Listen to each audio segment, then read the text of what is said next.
శేషాద్రిపై సంతతి కొరకై అహోరాత్రములు తపస్సు చేసే వానర కేసరి కేసరి కుల సతి కడుపు పట్టగా జనించినాడొక అసమాన బలోద్ధతుడు సంయుతుడు అంజనాసుతుడు పవననందనుడు అరుణ కిరణముల ఉదయాత్ముని గని అది పండిన తీయని పంటను కొడు సూర్య మండలము పట్టి తినాలని ఊళ్ళూరే తన దేహం నాటున రవి మరుగై జగము చీకటై పోరా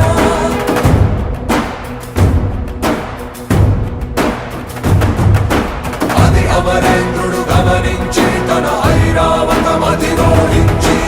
ఆంజనేయుని సమీపించి తన వజ్రాయుధమును విసరగా అది పవననందనుని హనుముని తాకా చిందిన రక్త బిందువే